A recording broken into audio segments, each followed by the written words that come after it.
They told you to trust the science. The science said lab leak. They buried it. Here's what happened. On May 13th, 2026, a decorated CIA career operations officer named James Erdman III sat down in front of the Senate Homeland Security and Governmental Affairs Committee, raised his right hand, swore an oath, and proceeded to unravel the single most consequential cover-up in modern American history. He testified that CIA scientists, not pundits, not politicians, actual credentialed scientists with biology degrees and laboratory experience concluded repeatedly from as early as 2020 through 2023 that COVID-19 most likely originated from a laboratory accident in Wuhan, China. He testified that those conclusions were buried, overridden, softened, rewritten, anonymously at 2 a.m. And at the center of it all, the man whose funding may have created the virus and whose influence absolutely shaped the narrative was Dr. Anthony Fauci. 7 Republican senators showed up to hear it. Not one Democrat did. Let that sink in before we go any further. The 5 days that changed everything. If you remember nothing else from this article, remember August 2021, because that is where the trail gets interesting in a way that should make every American furious. By August 12th, 2021, according to documented evidence Erdman reviewed, the CIA was on the verge of officially calling it a lab leak. That was the conclusion the scientific analysts had reached. That was what the data supported. The scientists had done their work. The report was essentially written, then 5 days passed. By August 17th, 2021, the conclusion had been changed, overridden by management, anonymously, no explanation. And when Erdman's investigative team, operating under the authority of Director of National Intelligence, Tulsi Gabbard, asked the CIA to provide documentation explaining the reversal, the CIA refused. They refused. A congressional investigation, authorized by the president, operating under the DNI, asked for documents explaining why the lab leak conclusion was changed 5 days before it went official, and the CIA said no. That is not incompetence. That is not bureaucratic inefficiency. In a battle of wits, that move is fighting unarmed, or rather, fighting to stay unarmed. Because if those documents come out, somebody has to answer for what is in them. Congress passed the COVID-19 Origin Act unanimously, both houses, both parties, signed into law by Biden's auto pen, requiring full declassification of all information related to COVID origins. You know what the intelligence community sent back? 5 pages. 5. Heavily redacted. One of them might have been a cover note. Erdman testified there are at minimum 2 to 1,000 pages of relevant documents. Director Gabbard was working to release the first 2 to 1,000. They sent 5. That is not a paperwork problem. That is a whitewashed sepulcher, looks clean on the outside, full of something they do not want anyone to see on the inside. The man at the center. Let me describe the conflict of interest here in terms even a congressional staffer could understand. Anthony Fauci approved the funding that flowed through EcoHealth Alliance to the Wuhan Institute of Virology for gain-of-function research. That is documented. Not disputed, not alleged, documented. That same Wuhan Institute of Virology is the leading candidate for the laboratory accident that started a pandemic, killing over 15 million people worldwide. So the man who funded the research that may have created the virus then inserted himself twice, February 3rd of 2020 and June 4th of 2021, into the intelligence community's analysis of whether that lab was responsible.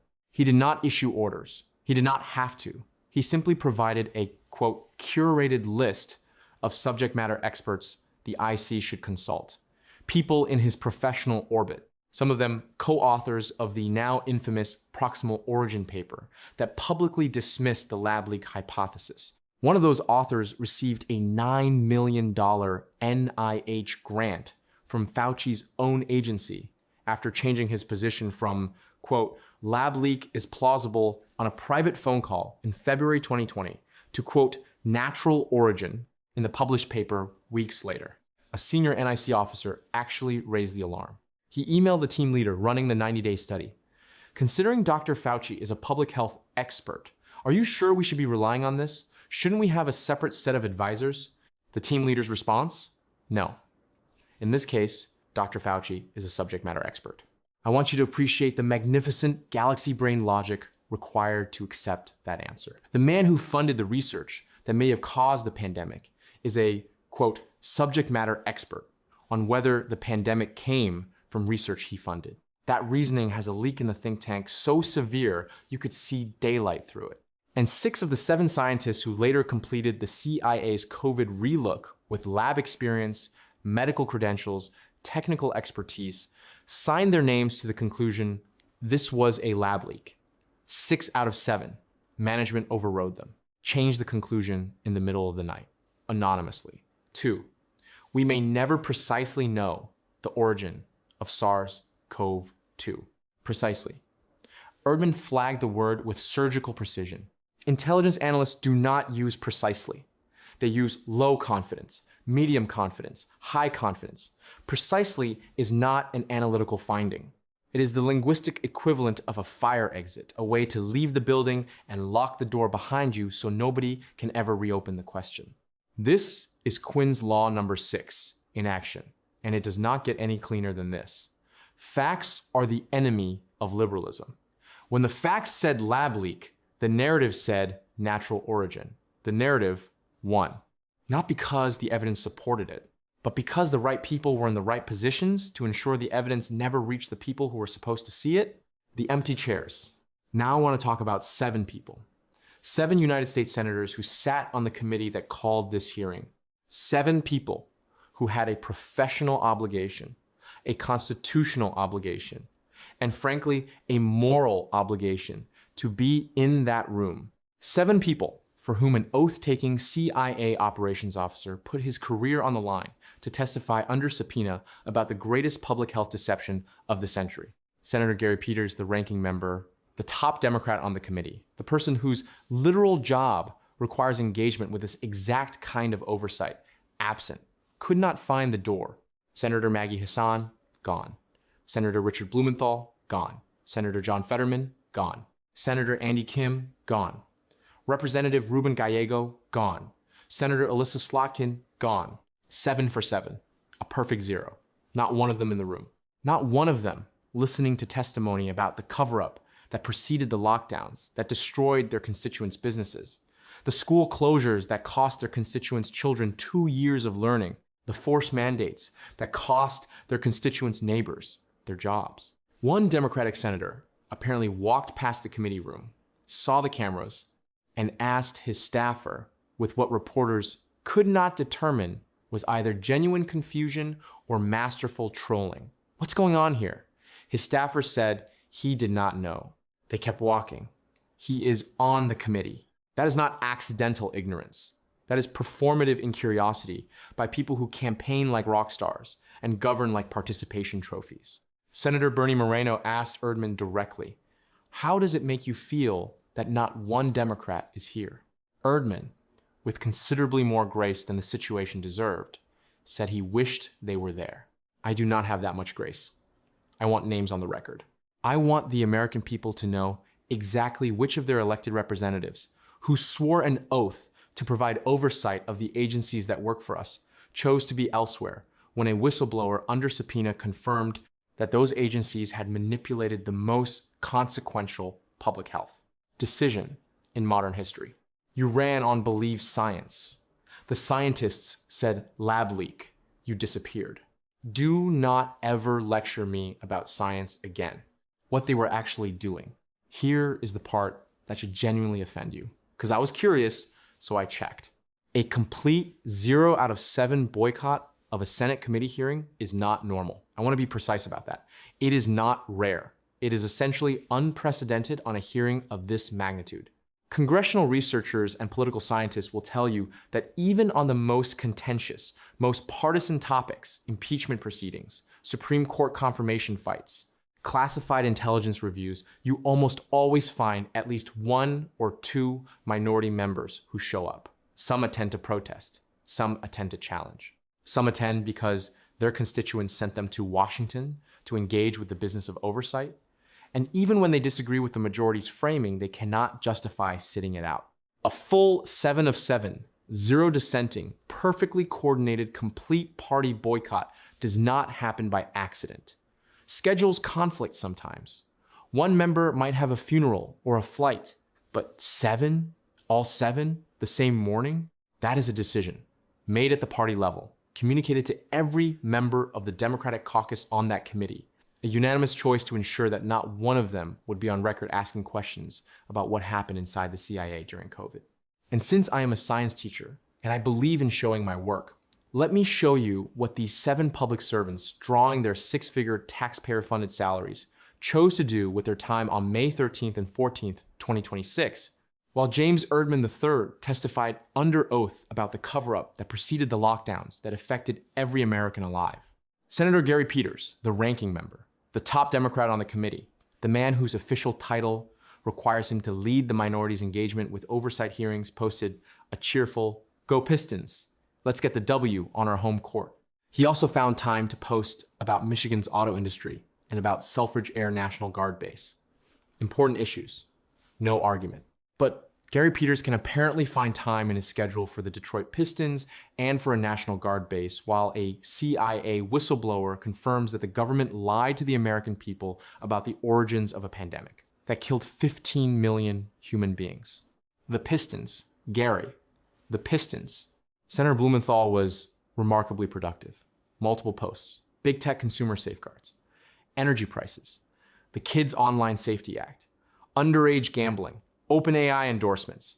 He was firing on all cylinders for every cause he has championed on social media for years, every familiar talking point, every well-worn priority. What he did not manage to post about was the CIA's role in suppressing the lab leak conclusion that, had it been public, would have radically changed how Americans understood the pandemic policies he supported, the mandates he backed, and the officials he defended. Delusions of adequacy on full display. Senator Fetterman posted about Hamas. His exact words were, quote, "confirmed, rapists, cowards, and vile deviants," about a New York Times op-ed. A national security post about a foreign threat. On the same morning, a CIA officer was testifying about a domestic intelligence failure of historic proportions. John Fetterman had national security content on his timeline while skipping a national security hearing. He also posted about FEMA releasing COVID-era reimbursements to Pennsylvania hospitals and found time for the Steelers and the Rooney Rule. Read that again. FEMA releasing COVID-era money. He was posting about COVID policy while skipping a hearing about the COVID cover-up. That is not irony. That is a man who is fine engaging with COVID when the story is money flowing to his state, and absolutely unavailable when the story is whether the entire scientific bureaucratic apparatus around COVID was fraudulently constructed. The elevator does not go all the way to the top floor on that one. Senator Hassan posted about a bipartisan bill for tax relief for families of fallen first responders. Genuinely worthy, not a frivolous post. But Senator Hassan could not find a way to both support fallen first responders and be present when a CIA officer testified about the intelligence community deceiving the American public. Those two things are not mutually exclusive unless you have made a prior decision that you are not going to be in that room no matter what. Senator Andy Kim posted about gerrymandering. Senator Slotkin posted nothing at all in the time frame. Representative Gallego posted nothing at all. 2 of the 7 could not manage a single post in a 36-hour window. Nothing. They did not go to the hearing, and they did not have anything else pressing enough to post about either. They were not busy. They were absent from both the committee room and public life simultaneously. Now, tell me, how does an entire party caucus, 7 senators, including the ranking member, all independently, arrive at the decision not to attend a hearing of this magnitude on a topic this consequential on a day when at least 3 of them were clearly online and active on social media? How does that happen without coordination? How does it happen without someone at some level of Democratic Senate leadership deciding that this hearing was one nobody wanted to be seen near? It does not happen by accident. Coordinated absence is a strategy. And the only strategy that makes sense when a CIA whistleblower is about to put the Biden administration's cover-up on the public record is to ensure that not one Democrat is on camera, on record, or in the room when it happens. Quinn's Law number 12. Liberals do not engage in debate. They try to silence you. If they engage in debate, they'd lose. They could not silence this hearing. They could not stop the subpoena. They could not prevent Erdman from testifying. So they did the next best thing. They made sure the event would look as partisan as possible by stripping it of any Democratic presence, and they let the CIA call it political theater while they tweeted about the Pistons. That strategy required coordination.